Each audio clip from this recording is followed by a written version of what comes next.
Hey guys, Adam Amlo here from the A to G Show 2.0, about to start in 1 minute. Tonight we'll discuss if you agree with throwing at the Astros batters, what's up with the players opting out in New England. We review our favorite Michigan football recruits and discuss some sports venues we would like to visit, plus some old-fashioned spitfires. So join us in the fun and welcome to episode 17.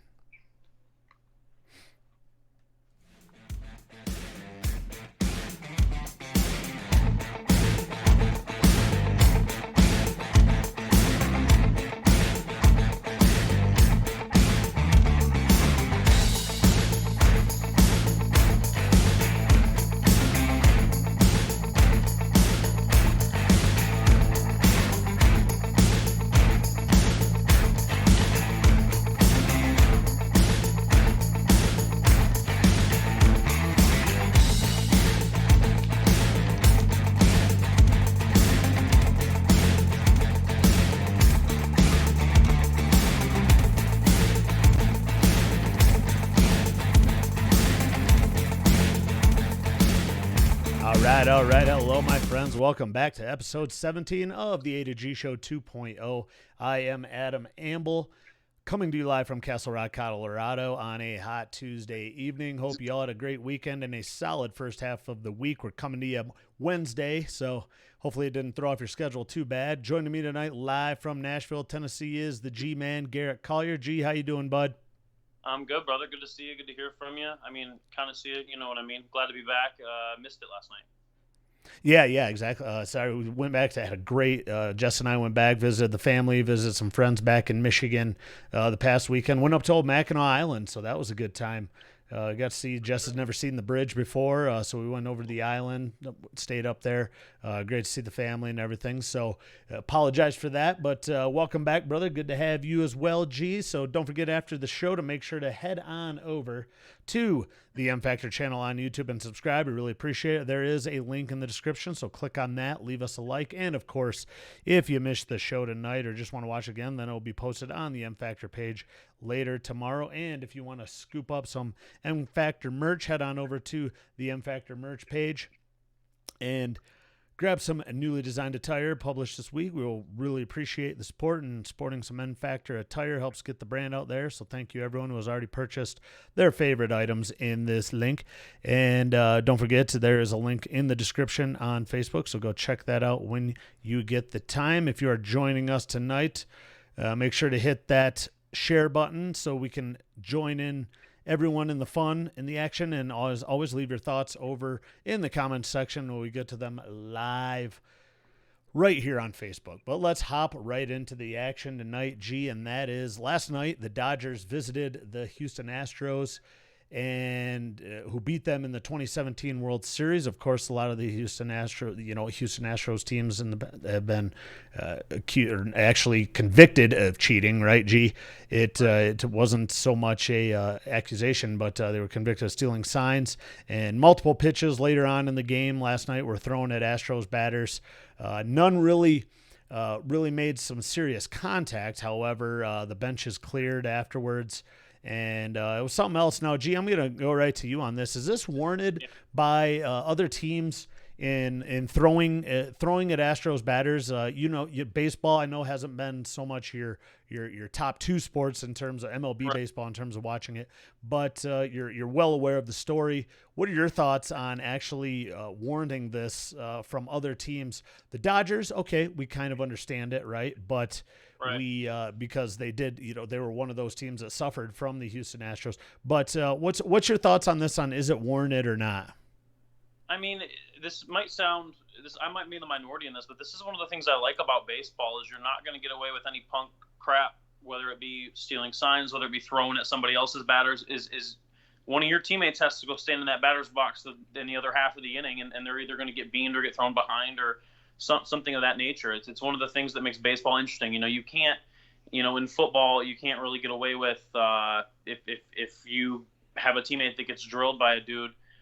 If he plays defense, who's going to go after him? Like a tight end is going to go hit him hard. Like, you can't really get away with it in the NBA. If somebody gets fouled hard, it just gets chippy and they talk for a minute and things tend to go back to normal. But in baseball, you kind of have to stand in the batter's box and be accountable for whatever your pitching staff is doing. If the pitching staff's throwing it, for instance, when, the Dodgers pitchers are throwing at the Astros pitchers. The Astros pitchers can do it right back. I just think this is kind of an extenuating circumstance, right? Everybody in the league knows what the Astros did was wrong. Everybody in the league is opposed to it. If you remember when the punishments were handed out, none of the players were suspended at all. They all were involved in it, and they're all suiting up and playing all 60 games this year. Altuve, Correa, Bregman, all those guys are playing, and I think a lot of the players around the league are super frustrated by that. I think they feel like all these PED suspensions in baseball are so stiff, half a season to a full season, depending on the first, second, or third offense or whatever the rules are. I don't know them in specific, but they kind of felt like if these guys that are going to get accused of cheating with PEDs are going to get that long of a suspension, why aren't these guys suspended at all? And I think you're going to see a lot of this year. I would not be surprised. I think the MLB did a good job handling the suspension. Kelly's out 8 games, which doesn't sound like a lot until you realize that the season's only 60 games this year, and that's a lot bigger portion of the season than it typically would be. But I also think this is not going to be the last of it. I think it's going to happen multiple times. You saw it a little bit in spring training before the shutdown, and I think it's going to continue throughout the season. And I'm okay with it. I think from playing clean baseball, whatever, you shouldn't do it. It's an unwritten rule, whatever. But due to the circumstances, I have no issue with it at all. Yeah, I'm kind of in exact agreement with that, because it is really, that is how it's one of those sports. Baseball has always been like this, right? There is the risk is not worth the reward when it comes to cheating, Right. because the punishment is far more severe. There was certain things, like you can look at, in basketball, you do a hard foul. Okay. They go shoot free throws, right? End of Right. story. In football, you got certain penalties. Okay. Even like, what is it? Like offsides or whatever, offsides. Ooh, a 5-yard penalty. In baseball, guess what? If there's a big, you got guys throwing 95, 96 miles an hour at someone's head. That's deadly. That could kill someone. That's pretty rough. So I think it really does warrant the, New England, for example, of how many times have they been caught, pushing that line and cheating Right. in certain things, and really, not a lot. The punishment just doesn't fit the crime really in all the other Right. sports. Even in hockey, you can get in a major fight in hockey, right? And you sit. Yeah. What is it, a major? So you get Right. you sit out for 2 a minutes. major, and then you're right back the next game for getting in a fist fight, for crying out loud. You know what I Right. mean? That's pretty solid. So in baseball, if I do agree. My problem is it warranted? You got to watch out. I don't agree with throwing at people's heads, because that is a major, that could be a major injury, and even, end a career and or severely injure someone for brain damage. And obviously the very worst would be death, because that could very well happen, especially with how hard the guy is throwing, especially what's the name, Kelly, who was throwing last night, right? Yeah, he hit Bregman with a 96-mile-an-hour pitch in the arm. Exactly. I mean, we got 96 miles an hour up there, and I just don't like the fact that now it kind of takes away. Warranted, absolutely. My issue with it is that it might take away from some of the now Astros batters are going to go up there, and you're right, G. There were a lot of those players that were involved in it, right? But this is more was a management thing. This was an organization thing. That were the kings of it, right? The creators of the sign Right. stealing. So I really think that and they're gone, right? They got thrown out of the league. The GM got tossed out, the manager. So now you got Dusty Baker over there. And after the game, Dusty Baker was just calling them out and be like, oh, this is, what are we to expect? And I'm like, I'm sorry, you're going to expect this. You need to expect Right. this in baseball. This is going to happen. I mean, especially from the Dodgers. The Dodgers they got a World Series stolen from them, with this, and if the Astros are willing to go that far, it always warrants the question of, what else did they do, right? What else did Right. what else did they not get caught on? That's what always kind of when it comes to catching a team that has cheated in one thing. That's why I love the Patriots. I always love the Patriots just because of Tom. But at the same time, the great ones always push the envelope, right? They always try to go over the edge, and they Right. happen to get caught on certain things. Okay, if they get caught on that, what else have they done, right? What else have they? Did they not get caught on? So that's kind of my thing. Is that's where I think, and these pro players, they know this. You know, they're not Right. stupid. They know this. They know the competition is incredible and intense. You know, you got Dodgers players and pitchers first and foremost. You know, you got to watch out because Astros pitchers, like you mentioned, G, they will Right. retaliate, and they have every right to. They can get back. You can defend your batters, right? Yep. But my problem is how far will it go? So it kind of goes Yeah. to, uh, you know, after saying all this, what exactly are the punishments? What can the MLB do about this? Because you don't want a frickin' brawl after Of every course. single Right. game with that involved the Astros, and it was kind of a blessing in disguise that they let it cool, the fire cool, right? Because they got caught with it, but because of COVID and everything, you know, I think it kind of cooler heads prevailed. Because if they started the season on time, don't you think that every other team, like it would have been terrible at the start of the season? There probably would have been some major injuries, don't you think, Chi? Yeah, I mean, I remember seeing just on Twitter guys talking about it when the punishments were handed out. And it's an interesting comparison when you bring up the Patriots. It's funny how tarnished Brady's legacy will always be to the Brady haters, to the non-fans of the Patriots. They all say, "Oh, he's a cheater, he's a cheater, he's a cheater." No one's saying that about Altuve or Correa or Bregman. They're like, "Oh, the Astros are still great baseball players." Well, yeah, Tom Brady's still a great quarterback. Like, it's funny that I think that's one of the things that is ticking off the other baseball players is that they feel like other athletes in history, like look at like Ryan Braun, Barry Bonds, Sammy Sosa, Mark McGwire, Rafael Palmeiro, all those guys that did PEDs and cheated there's asterisks next to all their records, or their records are scrubbed. Or Barry Bonds is not in the Hall of Fame and might not ever get in there with the most home runs in the history of the league. It's not being handled that way with the Astros for whatever reason. Why does that change? Like it doesn't make sense. Why do those players not get punished like all the management did? But who are the ones banging on the cans in the dugout? The players. Who are the ones hitting the home runs because of the stolen signs? The players. And I think that the rest of the league has kind of taken it upon themselves to get some justice, so to speak, for the crime, quote unquote, that they feel wasn't, convicted like strongly enough, I guess, for lack of a better term. So I guess I'll go back to the question. What do you think is proper for the MLB to do? I mean, are you going to punish these guys for what you mentioned? They did hand out a suspension for Kelly today. Yeah, or? he's out. So he's out 8 games. But I think the problem for the MLB right now that they're going to face all season is they didn't give any of the Astros players suspensions. They didn't give any of the Astros players any sort of. They weren't reprimanded for cheating. And I think that is going to make a lot of the other players in the league feel some type of way. And I think that it's going to be really, really difficult for the MLB to handle what I think could potentially happen throughout the rest of the season. I mean, I don't see it happening if the Astros are to make the playoffs, but I think all regular season long, teams are going to be willing to risk a game or two or a run or two in the bottom of the 5th or 6th inning of a ball game that's a 4 or 5 run ball game. Like the Dodgers were up 3 and had 2 runners on, and Kelly was thrown behind Bregman. The runners advanced from first and second to second and third through behind him. Like, it's not like these teams are doing it with nobody on and 2 outs, and they're like, oh, I can plunk this guy. They don't care. They're mad, and they want justice, and that's the only way you can really get it in baseball. And if the MLB, I mean, you can't, no double jeopardy. You can't suspend them after you already said no suspensions for the players. So the MLB, I think, handled that poorly, and I think that's, they made their bed, and this is the situation that they're forced to be in. That's a good point too, G. Is these guys aren't doing it with 2 outs, no one on, right? You can really tell that they are upset about this, and this is really the first personal. time. It's obviously directed at the Astros. They're not doing this to other teams. It's personal. They're mad at those specific players. Yeah. Yep, exactly. Especially a lot of the players that were obviously on the team back in 2017, 2018, last year. So yeah, I totally, I can totally see that. And these guys are competitors, so it's going to happen. Right. And you're right. This is the only way to get back at someone that cheated. Basically, they feel, the Dodgers especially feel cheated out of a World Series, right? Those players feel cheated out of a World Series, and to be honest, I mean the Dodgers were I'm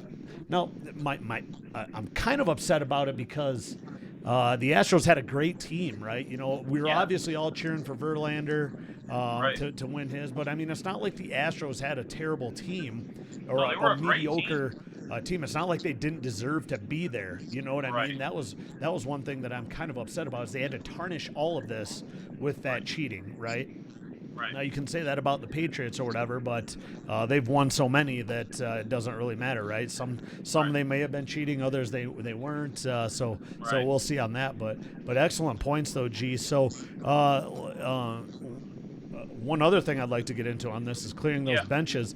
You could tell how angry both squads were because this totally avoided all COVID protocols, right? Yeah. I mean, these Right. guys were face to face, spitting in each other's faces, yelling at each. Right. Obviously, not physically spitting, but they were Right. yelling at each other. They were up in each other. I mean, this could have been. I'll be curious to see. We were talking before the show, G, how the Marlins, kind of had this severe Yeah. outbreak, right? Yeah. It'll be interesting to see if anyone kind of between the Dodgers and Astros, and I believe they're Right. probably playing right now, aren't they? They got to be on Yeah. TV. They're probably on right now. But I'll be curious to see if any of them come down with it. And then spread it throughout their given team. So I think kind of talking about that Marlins stuff is was interesting because we're like, oh, how's it the Marlins are the only team to have the major outbreak, right? Yeah. We'll see. We'll see. I feel I Right. like how the MLB just kept going. Okay, Marlins, if the team that you are playing is not comfortable with coming to play, okay, delay it a little bit. Play doubleheaders at the end of the regular season, and we'll go from there. But if I'm worried if more and more teams have outbreaks, you know what I mean? Right. Yeah. Because If then 5 or 6 or 7 teams all have outbreaks, then we're going to see a total shift in the way the MLB is handling this. That's another thing, like about on the topic of the COVID thing, is we talked about how the NBA. We've talked about it multiple times, and you and I were talking about it before we came on. How well the NBA has handled it, and how poorly a lot of the other leagues have. What kept the MLB from playing all their games in Arizona or all their games in Florida? Why is the MLB traveling? Why couldn't they set up something like the NBA? It's just been very interesting. And on the topic of them all leaving on the benches clearing, excuse me, it was funny to watch. I saw a video of a manager coming out to argue a call, and him and the umpire both put their masks on to go stand 6 feet apart and yell at each other. But then as soon as you throw at somebody, we're going to clear the benches and we're going to act like nothing's going on. Like, it's just been very inconsistent. I think the MLB is struggling right now. I think they really, really know that they need to have a season. The MLB has more young talent right now than they've ever had. Baseball's exciting to watch. A 60-game season, I think, is interesting and different than what we've always had with baseball. So I think they know how important it is to have this season. I think they're going to have to make more measures as far as, like, handing out suspensions if you leave the bench when you were kind of like how the NBA does, right? If you leave the bench for a fight in the NBA, I believe you're suspended for a game automatically. The MLB might have to implement something similar to that just to prevent that kind of situation from. Yeah, it's a good point because I didn't hear of any suspensions because I mean that's No. they broke the rules, right? You break the rules. I mean it's Right. it's no punches were thrown, but at the same time you broke the rules of what are keeping your league safe, COVID, right? yeah, right. You're trying to keep your league safe. So excellent points, though, G. Let's move on. Adam Amble from Castle Rock, Colorado. Garrett Collier, G, from Nashville, Tennessee. Thanks for joining in tonight, folks. Appreciate it. It starts on a Wednesday tonight, but good to see a lot of you fans. Make sure to leave your comments. Make sure to leave a share so we can get everyone joined in. Let's move into topic number 2, G. And this kind of goes with already we see players dropping out, but not in the extent of New England, right? All of a sudden, Yeah. for whatever reason, New England players are dropping like flies. They're just opting out not to play. Now, they are relatively older. I think like 3 out of the 6 of them do have like previous kind of health conditions, right, to where they don't feel comfortable with it. But I don't know, G, in the back of my mind, we have criticized New England all off season, right, for not having these plans. Everything kind of feels like it's been, they didn't have a plan for replacing Brady. Oh my goodness, they never got him any talent during this year. Oh, Belichick, is he just kind of throwing things together? First and foremost, no. When have you ever, haven't we learned our lesson yet, G, of Right. being able to realize that Bill Belichick, probably one of the greatest coaches of all time, if not the greatest coach of all time in the NFL, probably has a plan for most of these things. Now, the Cam Newton thing, maybe we'll get into that during Spitfire or something like that, G. But don't you think that is this kind of a Belichick plan, for is he going to these guys? And I know you're going to say, no, these guys are competitors. There's no way that they would just listen to a coach and basically, I mean, granted, it is even Bill Belichick, right? I doubt they're going to listen to a coach and be like, you know what? Why don't you guys just take this season off because we got some young talent that we want to develop in those positions, and they do, right? They did kind of draft in those positions, including Uche, right, from Michigan. He's at linebacker or whatever, so that could be. It's just kind of funny how we always fall into this trap of Belichick. Two traps, right? One, Brady's too old. This is his last year. He's not going to do it. We've been saying that for what, 5-6 years, right, G? Right. And then, well, at least, well, not us, right? But we're. Well, I've been guilty of it. Absolutely, the last couple of years, I'm like, he's got to fall off a cliff, right? He's got it, right? But we listen to the sports media as well. We're like, oh, yeah, that's a good point. Blah, blah, blah. And then what does he do? Comes in and wins a Super Bowl, right? So then, but with Belichick, what's your thoughts on Belichick? Is this a Belichick plan? I want to get your thoughts on that, G. I mean, I don't think that's the Belichick plan. I don't know if he's quietly made $22.5 million in cap space, which is exactly what Jadeveon Clowney is asking for a one-year deal right now. I think that might be the Belichick plan more than anything. I saw it was on Twitter. I was talking with some friends of mine. My roommate here, that's a big Titans fan, has been really pushing for Jadeveon to come here because it would. I mean, the Titans lost Joel Casey, so he wants him here. And I saw that thing on Twitter, and I'm like, man, wouldn't it be something if Bill Belichick goes from all summer long getting criticized, who are you going to bring in, grabs a veteran Cam Newton who, based on his social media posts, I know we can't look into that too much, but based on his workouts and his posts, looks as driven and committed to being a QB1 for the next 10 years as he ever has, and can bring in a guy like Jadeveon Clowney who's going to play on a one-year contract motivated because he's got to get paid next year. Wouldn't it be something if Belichick brings both of those guys in and allows those young guys like Josh Uche and Winovich, a linebacker from Michigan, and Stephon Gilmore's still playing. He's one of the best corners in the league. He's got Julian Edelman still. He's got young running backs, young receivers. N'Keal Harry's going to be back from injury, the rookie they drafted last year. The Patriots are going to be good. I was talking with some friends the other day, and they asked who are my top 4 picks in the AFC to make the playoffs, and the Patriots are in there. Oh, sure. I still think they win the East. It's silly to me that people count them out. Yeah, I still think they win the AFC East. I mean, I think the Bills have a chance. I think the Bills could be improved, and they were really good last year. They bring in that Moss kid from Utah, and all their receivers, and Josh Allen's going to get a little bit better because that's how those young quarterbacks seem to go. And the Bills are going to be tough for the Patriots this year, especially without Brady. But I do think that if Cam Newton can fit into that offense, and they can bring in a guy like Jadeveon Clowney or even Danielle Hunter, if they can bring in him at the end, the Patriots are always, it seems like, a very well-coached team. Their defense was best in the league, and it wasn't close last year. If that defense is just as good as Cam Newton, he might be more versatile than Brady. He's going to open that offense up a lot, that's for sure. He's way more mobile. He's going to, on those 3rd and 4s where Brady has to throw the ball away and you punt, Newton can scramble and pick those first downs up and extend the drive a lot where Brady couldn't. I think it's going to be really interesting to see what he does in a Bill Belichick system. Yeah, that's a good point. Those Cam Newton Instagram videos, IG videos are insane, are they not? Yeah. No, he looks so good. Oh, geez, and he's got a bone to pick with every other team in the league. He's got a chip on his shoulder. Does he stay healthy? That's the question, right? Does he stay healthy? Because he's got talent, right? He's got the talent.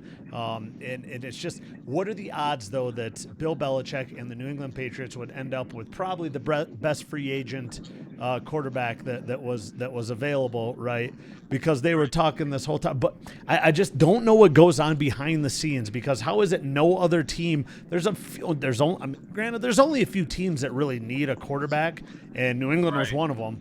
But I think, were they just playing it out? Maybe they were in conversation with Cam and be like, dude, just hold up. You're going to come play in New England. We'll see. I'm excited to see it, because it kind of leads into the next question with this New England with Belichick plan. And that is, do you think tanking's a strong word? It's hard to ask players to tank, right? Even Miami, they said that about Miami last year, and they ended up having a better record than the Lions, right? They ended up having a great year, and they still got Tua somehow, probably one of the best quarterbacks in the draft, right? And my thing is with asking someone to tank, it's tough. Now, I don't think you're going to tank, but it's interesting because if Cam Newton doesn't have a good year, they could easily be 6-10. You know what I mean? Yeah, 6 if and he 10, struggles, they're in trouble. and get a top 6 draft pick, and there'll only be one team within that, maybe the top 5, Jacksonville probably, that really needs a quarterback. And you got 3 studs just coming out. You got Trevor Lawrence, obviously. You got Justin Fields, obviously, and then I forget the other guy's name offhand, but there's 3 guys that are coming out that they could fall because you just don't have. No, a lot of teams don't need them anymore, and there has been the argument of. Oh well, 50% of quarterbacks kind of bust nowadays. I don't think that's true anymore. That used to be true, but you can give me what, the exception of who was it, Marshawn Lynch maybe, or not Marshawn Lynch, but who was the Lynch guy that Paxton Lynch, probably the only first round true bust. You can't really say Trubisky because he's got a winning record. He's got a playoff win. That's better than Stafford, right? Yeah. But and then you got who's the other one that they say is probably not, but Rosen. Darnold has struggled. Rosen was a bust. But Rosen, you can't say he's a bust because no one's given him a chance, really, right? He could have been. Yeah. You had to take Kyler Murray if you're Arizona, but I just don't think that he's been given a true chance yet. So we'll wait and see on Rosen. He might fit in somewhere. He's got great arm talent and he's a real smart guy, I guess. But at the same time, you got only 2, maybe 2 if you count Rosen, maybe 2 guys that have been a bust in the last 5 6 years that have been drafted in the first round that have truly been a bust, right? A true bust. And the last bust that I remember is like Jamarcus Russell, probably. That was probably the biggest one. But a lot of people say, well, you can't really count on these guys. Trevor Lawrence is going to be a star. I know he's your dude, G. So could you imagine Trevor Lawrence going to New England Patriots? And you know what? Even if the crazy thing about like the Patriots and that organization is like it would not be out of the realm of possibility that they don't somehow get that pick, even if they do go to the playoffs this year. Like that's just something Bill Belichick would figure out. There's a way to get Trevor Lawrence. I mean, that's the interesting thing with the Patriots is in the quarterback room is they have Cam Newton, and he could, if he's healthy as he looks, and if he has the chip on his shoulder, and if he's willing to go in there and be a dog like he was in his early days in Carolina, he could have 6, 7, 8 more years where he runs the Patriots organization and they win 2, 3 rings. That's very possible. If he struggles, they've got Jarrett Stidham. He looked okay last year. Belichick seems to like him if he plays a lot this year, gets some time in while they're losing games. Yeah. They get a high draft pick. Maybe they don't take a quarterback. Maybe they decide Stidham's our guy. They roll with Stidham. Maybe Stidham sucks. They get that high draft pick. They take a quarterback. But there's so many possibilities of what could happen with the Patriots. It is so interesting, though, that could happen. Isn't that? Yeah. It's not out of the realm of Bill Belichick, right? That's my thing is that could happen. You just said it. Bill Belichick has been known for this, pulling rabbits out of hats, right? And this could happen. And of course, it would be Bill Belichick that would get Trevor Lawrence, right? And you know what? The other thing about Belichick is Brady was a 7th round draft pick. He could easily get somebody in the 4th, 5th, or 6th round and end up being a stud. Yep. It's good. It's a good point. So with that, G, now let's move on again. We'll move on to the next topic. Great. We do have some comments, though, JC. Good to see you, JC. Sorry getting to you guys a little late, but he says go green. And then Uncle Tim says go white. See, I always hated that about that stupid chant by Michigan State. You need 2 people to say that. Go green, go white. It's the dumbest thing. thing. The other thing. Every school can do that with their 2 colors. Like that's the lamest chant ever. Exactly. You need I simple. can say go maize and you can say go blue. Like that's so lame. But Michigan's not that retarded, right? So you'd basically be like, hey, you can't say that word anymore. Oh yeah. Sorry. Is that like a cuss word now, G, or is that offensive? Yeah. Can't say that word. Sorry, they're stupid. How about that? That's just dumb. And that, but you say go blue. Who else we got? Mom. Hi, Mom. Bill always has a plan. That's right. That's basically what you've been saying, right? G is right. Bill somehow always figures it out. Zavala, hey, good to see you, Zavala. When are you guys going to talk about boxing? That's tough. Gee, I don't know a lot about boxing. Hold on. I'll talk about boxing right now because Mike Tyson. Go for it, buddy. Mike Tyson is going to fight Roy Jones in September, and I'm living for it. I have been I didn't grow up a Tyson fan, obviously. I'm too young, but I've watched his fights. He's been on a couple podcasts. He was on the Joe Rogan podcast. Now he has his own, and I love them. I love listening. He's such people have, I think, in my opinion, if people would spend some time listening to the man speak as a grown human, as a 50-year-old man, he's changed a lot. Like I think I said it before when we did our top sports documentaries that his was one of my favorites because he's such a reflective person now, and he's going to fight again in September. So I am so excited. I mean, I know he's 54, and I know Roy Jones is 51, but it's not a sanctioned fight, so they can both be on HGH. So who knows what they're going to look like? Good call. They might be all cocked. Well, I mean, he looks. I don't know what editing has been done, but yeah, he looks. Gee, would you even want to hold up those pads? No. I know. Take off my arm for crying out loud. And those people. There's no doubt that everyone knows how strong these guys are, and Tyson is just a freak. Right? I listened to that Joe Rogan interview too, and he's like he's such a gentle human being. You know what I mean? He's such a gentle human, and he can just turn it on. But you're right, though. That's a good point. They can pump up some roids, right, and really go at it. And think about like a 54-year-old, like mature Mike Tyson, but in like his 35-year-old body. Oh goodness. He will run through people. Crazy. Is it a pay-per-view fight, G? I'm sure it will be. Boxing seems to always, any good boxing fight seems to be pay-per-view. But yeah, I mean, I don't know of any, even like elite heavyweights like Deontay Wilder, Tyson Fury. I don't know who's taking 3 or 4 big shots from Mike Tyson. 54-year-old Tyson, it's standing up. I don't know anyone. Now, how old is the challenger? Or Roy Jones Jr. is 51. Okay, so it's at least they're roughly in the same age bracket, right? I assume they're only 3 years. They're only 3 years apart. That's all. That'll be great. That'll be great. Yeah. That'll be a good time. They're not heading over to the UFC island, so are they? No, I think it's in Vegas. I'm assuming it's in September. I don't know if there'll be. I doubt there will be fans there. Gosh, but I wish there could be fans at that one. I know. Well, that'll be something. That'll definitely be something to talk about. And that's only a month and a half away, right? So we're getting there. But there you go, G or Zavala. Hope you enjoyed that.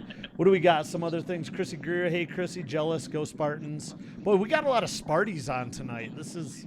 Hey, it's almost like since they're so bad, they have to be concerned with what we're doing. They have nothing to hold on to. However, I did see they signed another 5-star G leaguer. Dude, I will say though, I rarely do this on this show, so I'm going to do it. Izzo is recruiting his ass off right now. Like, I don't know what the rules will be when those guys come. If they come, it's going to be fun to watch them. Like, he's recruiting his butt off. The 5 stars they're getting are insane. I genuinely do hope that they have to play 1 year at Michigan State so I can watch them. I think it'll be fun. I would agree with that. They might beat Michigan by 20 both times that year, but to watch all those dudes on the same team would be really, really cool. And Izzo's doing a great job. I mean, I saw a funny tweet today, and it was about a guy who's a European scout said that there's a kid in France right now. He's like 6'9", and he's like 16 years old. And somebody said he's like the number 1 prospect in the world, and it said Tom Izzo right now, and it was the Forrest Gump meme of him like running down the road. Oh yeah, because Izzo's just recruiting everybody. He has. What does he got now? Does he got the 4 or 5 stars, or he's got 4 or 5 stars? Yeah, it's crazy. Yeah, I mean, sadly, G, I don't see any of them, especially this day and age, any of them playing it.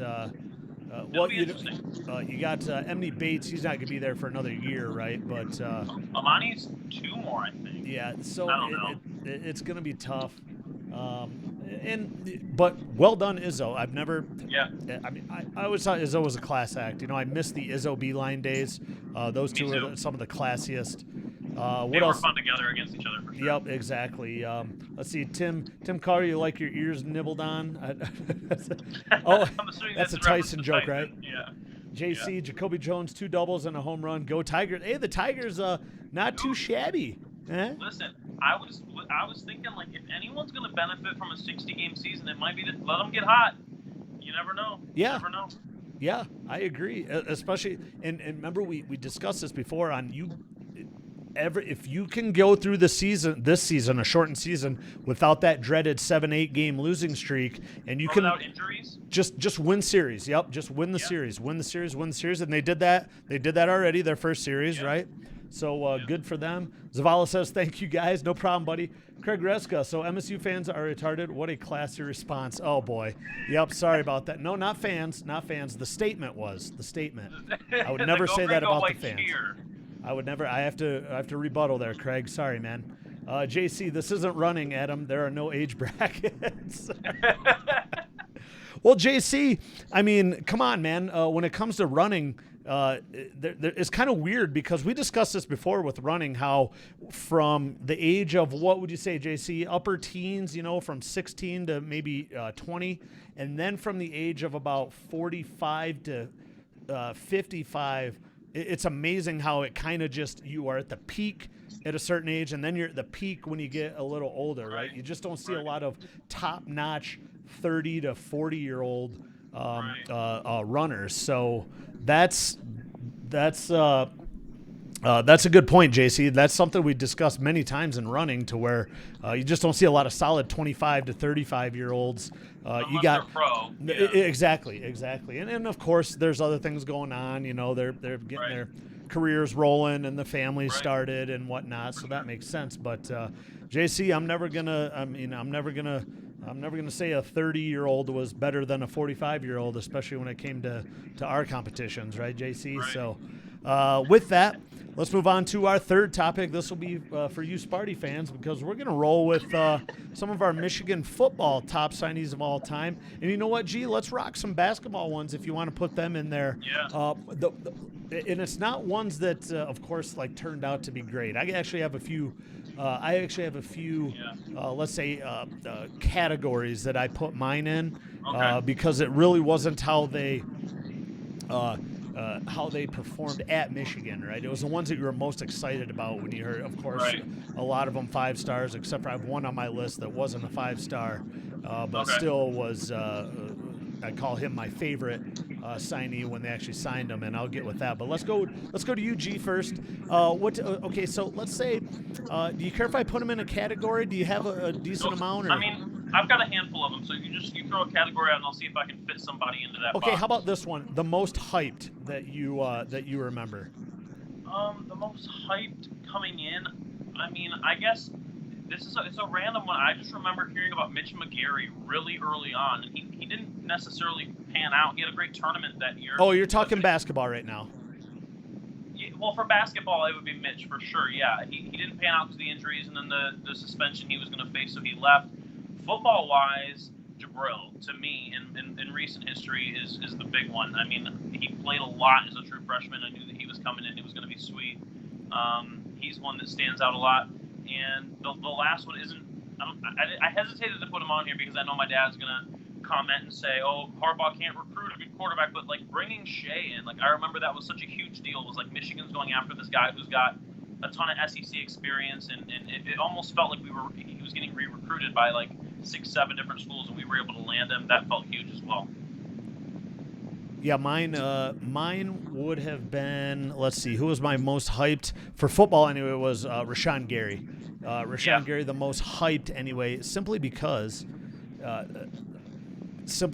it was, remember when he had the signing show, when Harbaugh had the signing show, the signing of the stars, and that was something that I thought was, I guess, really, really,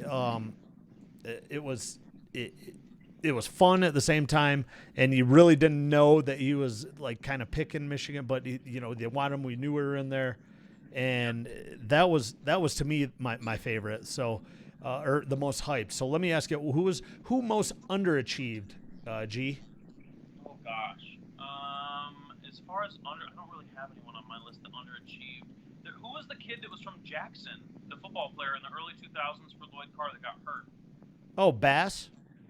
He was like, I remember him, Lloyd Carr at one point went on record and said he was the most athletic guy he'd ever recruited in his tenure there, and the dude never did anything. He got hurt, and at one point I knew he was working at the Best Buy in Jackson. Like, he never did anything with football because of injuries. So he'd be a big one that I remember.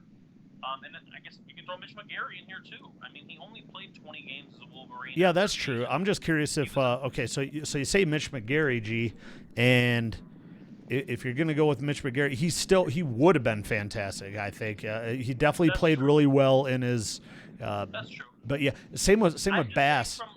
What's that, buddy? No, on McGary, I'm just like from what you would expect out of a 5-star top 20 recruit in the country, he didn't produce that. You know what I mean? At Michigan, we don't get a lot of those guys for basketball, so to get someone like him was such a huge deal. and then for him to not even be a stud the whole season because of injuries, and then leave after 1 year and then never do anything in the NBA. He kind of, it wasn't as hype as I wanted it to be. He wasn't like a Trey Burke or a Tim Hardaway Jr. even or anything like that. Yeah, exactly. And Trey Burke was kind of, I would say, one that overachieved, right? Because not a lot of people like Trey Burke.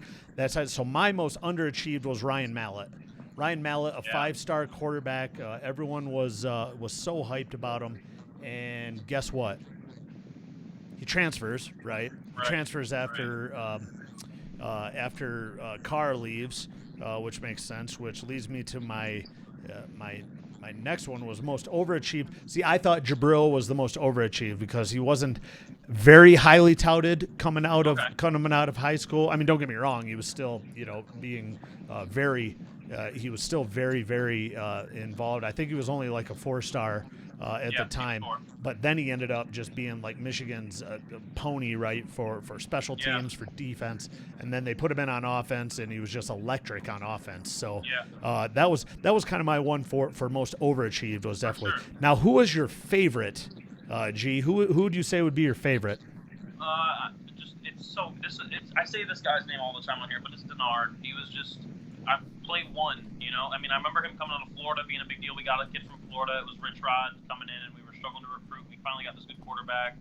First play, he doesn't tie his shoes, and he drops the ball and picks it up and runs to the end zone.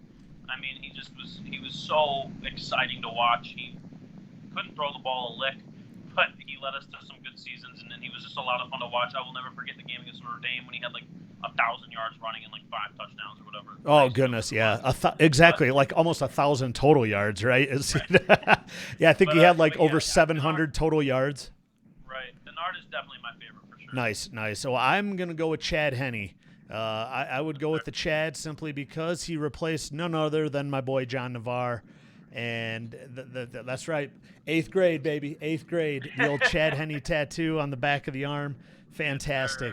And that was really, I was just so happy to get rid of Navarre. And I hated the fact that, I mean, I didn't hate it. I was just disappointed. The fact that Navarre was like one of the first true freshmen quarterback to start like all 4 years and to start at least in his true freshman year and then play the next 3 years because he wasn't good enough to go pro yet.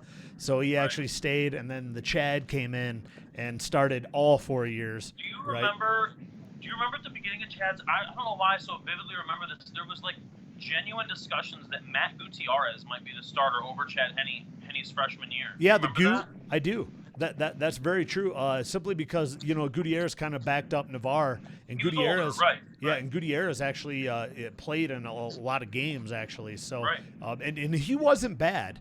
And I was a little skeptical on Chad, but I was just like, okay, we got this goofy freshman coming in. That is he's cock diesel, and again, that's why we always do 8th grade, baby. Like, what a goofy guy. He's probably the guy that would be like, hey Mike, talking to Mike Hart, go stand behind that guy and get on your knees so I can push him over you and stuff like that. Just playing weird jokes on people, and I loved his throwing motion, and he finally could just throw a bullet. And a nice little spiral, which I hadn't seen in like 4 years with Navarre. So, so that would be one of my probably my favorite. But I'll go right back to you, G, because Denard Robinson. We give him nothing but praise on this program, right, G? And I don't think anyone in the Michigan fan base could ever give Denard any grief. He won us a BCS game. He beat Ohio State, right? Last quarterback to do it. Which is something else, isn't it? When your 2 victories, right, G, that you see that you've seen.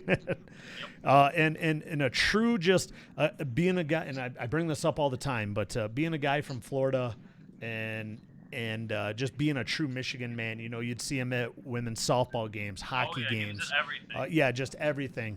And that was something else. I really appreciated him for doing that. I saw him at the mall once in Ann Arbor, and he's just taking pictures with people and whatnot. Wish I would have taken a picture with him and whatnot, because that would have been cool. But at the same time, that's a great pull, is Denard Robinson, simply because of that. So that you can't go wrong with picking Denard. So let's go into our fourth, and probably my favorite one, G, here is is topic number 4 here, and that is a sports venue that you really want to go to. This one's gonna be fun. I got 3 that come to hand right off the bat, and then I have 4 and 5 are kind of like honorable mentions. So I'm gonna go right to you, G, and see what you got first. What do you got, buddy? I mean, you're gonna hate my first answer, but I want to go to the Emirates Stadium. It's where Arsenal play. It's in England. Oh, okay, okay. It's right in the heart of East London.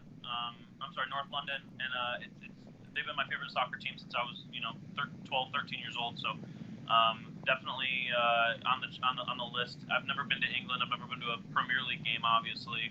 The atmosphere at soccer games is just unmatched, and that's one thing I've noticed. With COVID going on, with no fans in the stands at the soccer games, it's just such an eerie quiet because you're so used to the way that those fans for 90 minutes are on their feet, jumping and yelling and doing. They have these crazy chants and stuff. They're just wild, and I think it'd be awesome to see something like that. Well, you'll like this one. G. My younger sister, Allison. Allison, thanks for tuning in. Old Trafford. Charles would be so happy. My little nephew. And I'm sure Carl wouldn't mind going there too, huh, Allison? I did think about putting a soccer stadium on there. I just can't take. I can't take like horns. I can't take like just the constant chants. You know what I mean? The constant chants. Now, don't get me wrong. I gotta believe that the atmosphere is just fantastic. Hands down, probably where it's just nonstop cheering, right? It's nonstop cheering. But it just, for me, not being a soccer fan is tough because I wouldn't get into the certain things that knowing soccer. Obviously, Allison, my brother-in-law, Carl, these guys, they know soccer, so they know when to get excited. You kick the ball into the zone. That's almost like scoring in the NFL, right? And get a close on-goal kick or something like that. Doesn't have to go in. Scoring isn't the only thing that you can get up for, and it better not be because then the games would be really boring. I'm not trying to diss soccer there, G. I'm legitly trying to figure out, okay, what are some things that you actually get excited totally for? I watched the game the other day with my roommate that finished 1-0, and we after the 90 minutes we were I was like that was so intense for the last 40 minutes and no one scored a goal. Like it can be, if you know the game and love the game, it can be really exciting even when no one's scoring goals. That's why the atmosphere is absolutely part of that. And that makes sense. And I think 1-0 games are probably even better because it is so. You get close to that goal, right? Yeah. You get the ball in the zone, and it's like, oh my goodness, here we go. Are we going to break the 0-0 tie? Right. I think probably 1-0 games are more exciting than like a 3-1 game, right? That's going into the 70th minute. But once they score a goal, right, and it's 3-2, okay, now we're going to pick it up, and obviously people shift their defense and their attackers, on the field and whatnot. So I can definitely see a soccer stadium. Tim Collier says Wrigley Field is pretty cool. Yeah, it's just old, but it is kind of updated. I've actually been there, so it's something that I've never. JC, these are pretty good. Fenway, Bristol. Yep, I've been to Bristol before, and then Augusta National, great ones. Kelly. Oh, hey, Kelly. Kelly's watching. Who's the hottie with the hat on backwards and the cool tapestry in the background? His girlfriend has great taste. Who let her watch the show, man? We got to block her from this. Well, thanks, Kelly. That's good stuff. That's good stuff. Yeah, actually, if you don't know him, Kelly, his name is Garrett Collier. I don't know who his girlfriend is. We call him G, but if you want, I'll send a message to him or something. So, maybe he'll give you an autograph or whatnot. Sure. Tim, Bristol is cool. You can see why it's called the Fishbowl. JC's laughing at Callie, and Callie laughs back with a black heart. Of course, G. Kidding. Right? Kidding. Is that right in character or what? 100%. Couldn't be more spot on. Right on. So, for some great comments, guys. For me, there's been a few that I've really wanted to go. I've got a lot off the bucket list, G. So that's why it was kind of difficult for me. Bristol was definitely one of them. The Indy 500 was one of them. Of course, the Big House was one of them. And Wrigley was one of them.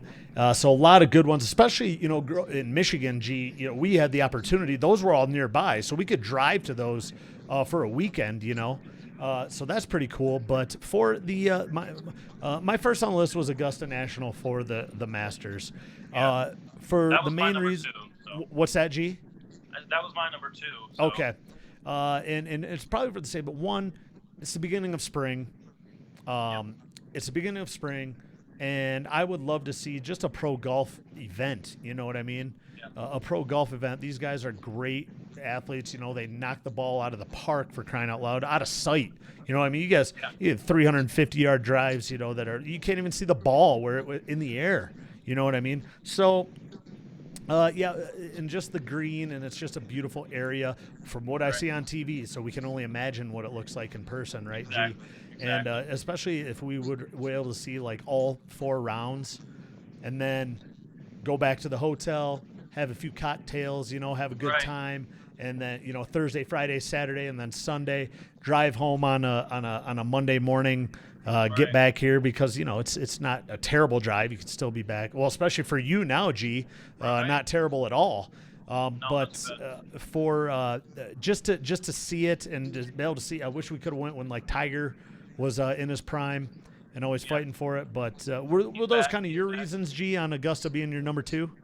Yeah, I mean, it's just it's one of my first golf memories is watching the Masters with Pops. You know, on Masters Sunday. And I was never big into golf as a kid. That was definitely something that has come as an adult for me, is being a fan of golf, especially on TV. That was something that I didn't watch as a kid. Well, I had to, because that's what Pops had on, but I didn't like it. I was like, can we watch like the Lions or something like in the fall, whatever. But in the spring, it's like you said, it's beautiful. You always hear about how pretty Augusta is, and Tiger's one of my favorite athletes ever. So I would definitely, one of the goals is to get there before he's retired, because, I mean, it's the Masters and it's Tiger at the Masters. Yep, exactly. So for number 2, you might like this, G, as well. I would like to go to Camp Randall in Madison, Wisconsin. During the jump around, obviously for a Michigan game that we win, but I hear Madison is just a great place to go to. Just a fantastic place, exciting, one of the best college towns in the country. And the stadium, I guess, just rocking, especially. How about a night game at Camp Randall, G? How would that be for you, especially if they're both ranked? Normally they're in the running for their respective divisions in the Big Ten, and it would just be amazing to do that jump around. Even as a Michigan fan, I'm sure they allow everyone to partake, right? So that was my number 2. What do you got for number 3, G? Yeah, I had a tie at number 3.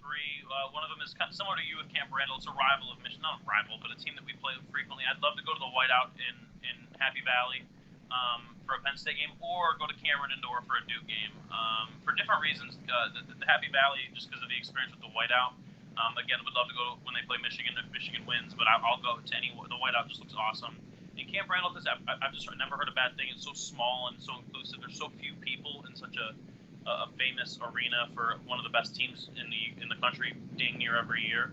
It'd be cool to go watch a Duke game. I hate Duke, but I've heard nothing but good things about a game at Camp Randall at Cameron Indoor. Well, it's amazing how we kind of have like the same thing going on, G. And these are just minus the soccer. I knew you probably would throw a soccer one in there. Allison says, to be honest, watching Manchester United and Liverpool play at the Big House was awesome.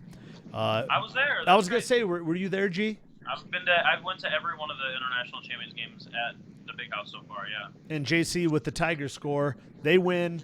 4-2 is their record now. Thanks for clarifying that, JC. JC says also Cameron would be cool. Yeah, if you're a college basketball fan, that was my third, was Cameron Indoor. Duke, UNC for the ACC regular season title. I mean, I hate both of those schools. Exactly, but to go to like a high school, basically gymnasium, and just imagine how loud it would be in there, G. Oh my goodness, it'd be a blast. My honorable mentions were Beaver Stadium for the Whiteout. G, you mentioned Penn State. I think that would be amazing. Again, as a Michigan fan, watching a Michigan game at Penn State would be a blast. We'd be wearing our maize or wearing our blue. And here's one for you too, G. I think would be a great, kind of a great experience, and just an honoring experience was Kinnick Stadium in Iowa when they do the wave at the Children's Hospital there. I think that would be very just kind of heartwarming and a heartfelt. Heartfelt I meant, and I think that would be one of my more favorite ones. Let's see what else we got. That's pretty much it for the honorable mention. So, G, we got about 5 minutes. Thanks everyone for joining in on the A to G Show 2.0. Adam Amble with Garrett Collier. G, Let's move on to a little bit of Spitfire. I only got 3 topics, which is perfect because we only got about 5 minutes. All right. First and foremost, I need to know your thoughts on what's your thoughts on Mahomes buying a share of the Royals? How about that? Oh man, I think everybody who has ever watched this knows I'm a big Mahomes guy. Not a Chiefs fan, but a Mahomes fan for sure. And I think that he's doing things the right way. I think he's a brilliant business guy. I think he's got good people around him. It certainly seems that way. You know, he's just signed one of the biggest contracts in NFL history. I think it's the biggest, though definitely the longest. And now he's a part owner in a baseball franchise. I mean, you know, he's just making good moves. I think it's awesome for him. I think it's awesome for his family. Yeah, that's pretty. Boy, is he just living life right now, or what? I see For he brought. sure. He's having a blast. He bought that brand new what's that Ferrari, that yeah. Ferrari. Yeah. You know, and good for him. He certainly deserves it.